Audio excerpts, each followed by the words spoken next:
All right, man, peace.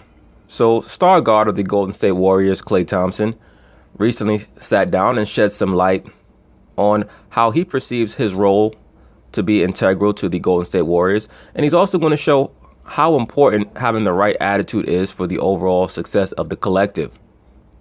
Anyway, let's see what he's saying. Of course, I'm going to chime in. We tip off this week's show by taking you into the action with Klay Thompson of the Golden State Warriors. The three-time All-Star already has 2 championship rings, but remains driven to make the most of any opportunity. And Klay Thompson is a Hall of Famer also. Let's establish that very quickly. All right, he's a 3-time All-Star. He's probably, 27, 28 years old. By the time his career is over, he's probably going to have 4 championships, maybe 5. He's going to go to the Hall of Fame. And he's going to display what's really integral in the formula for a championship team, which is the total lack of envy or jealousy. Security is extremely important to success.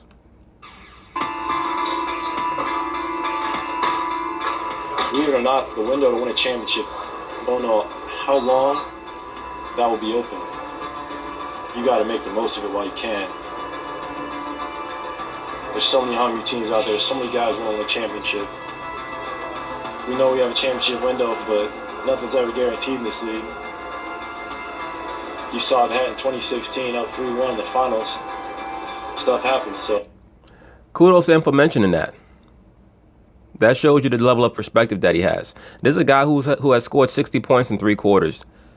You never once hear him talk about him getting his, or what he can do in the league, or I have to show people what I can do. Once again, also, please understand, Klay Thompson is a person who comes from a home with a strong father. Michael Thompson, former power forward for the LA Lakers in the late 80s, who himself was, if I remember correctly, a #1 draft pick.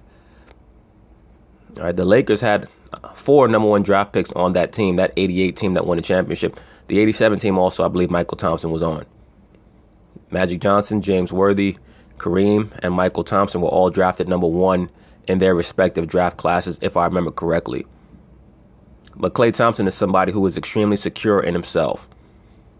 And when you have security on that level, that's one of the main reasons why Golden State is so successful. All their players are extremely secure.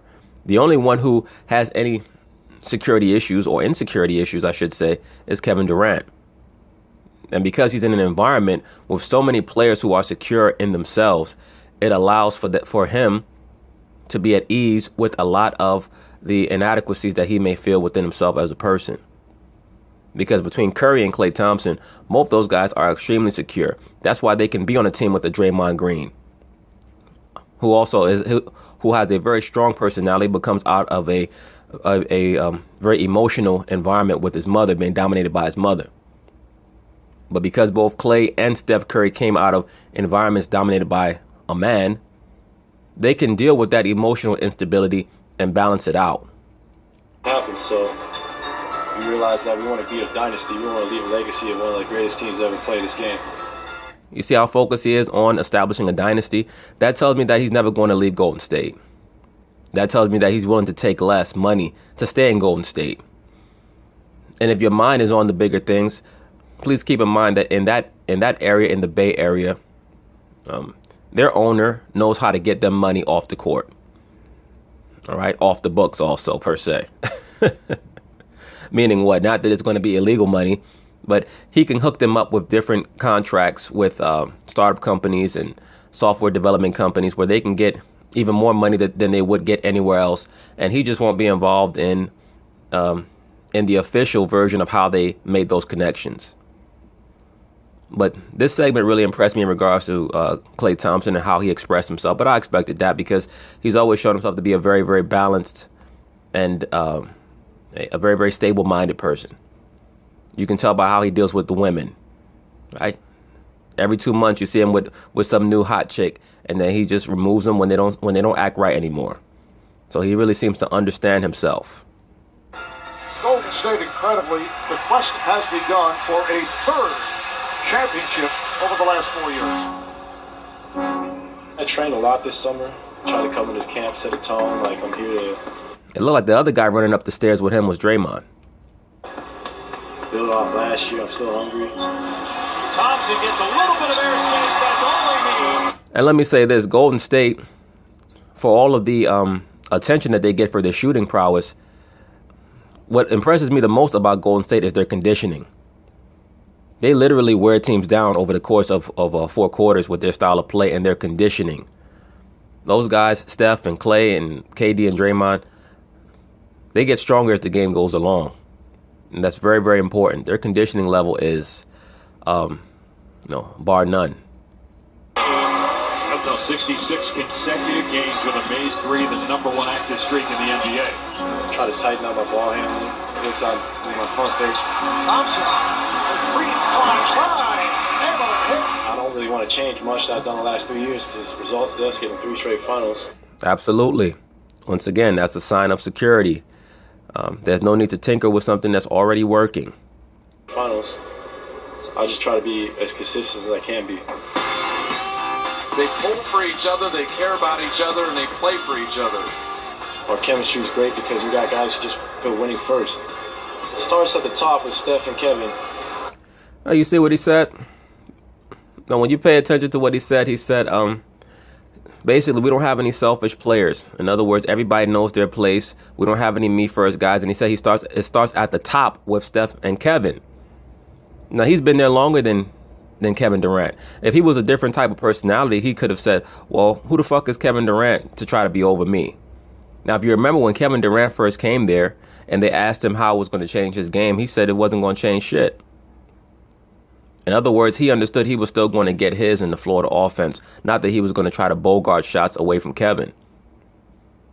So just for him to acknowledge Kevin and Steph as the top of the team, which for most people, you'd say is common sense, but for many NBA players, especially players on his level, if they're insecure, they would have said, well, you know what? I think I have to go find my own environment.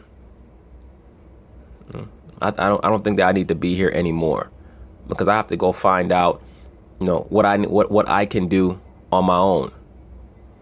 Now you have certain guys like a Kyrie Irving who said to himself, you know what, I need to go spread my wings somewhere else. But as I've stated numerous times, I believe that had much more to do with LeBron than with any form of insecurity.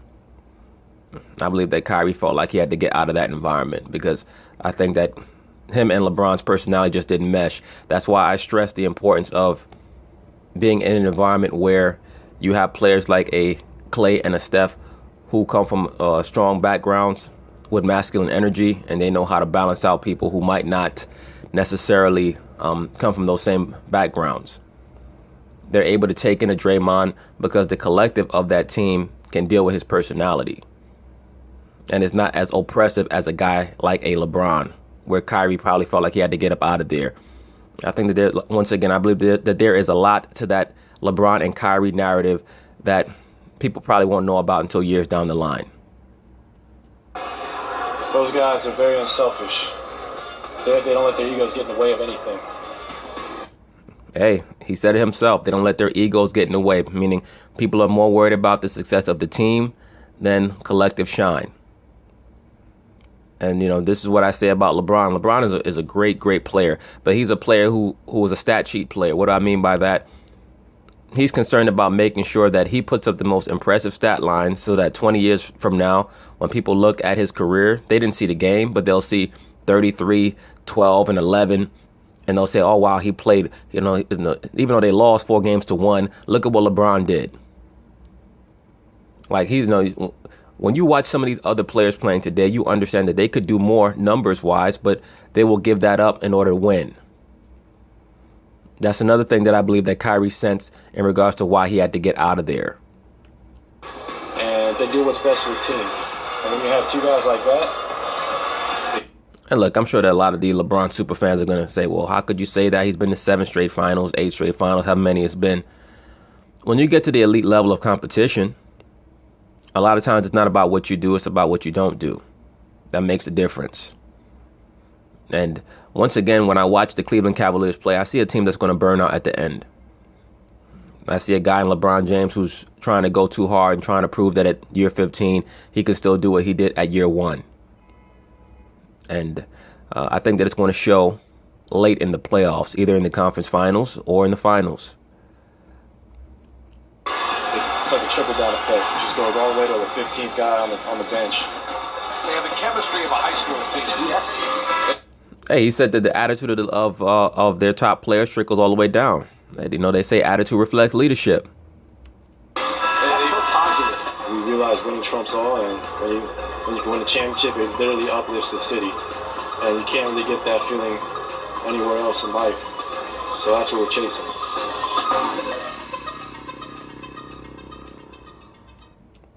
Hey, this is why I stated what I stated in the previous video when it came to Scottie Pippen, calling him an all-time great role player.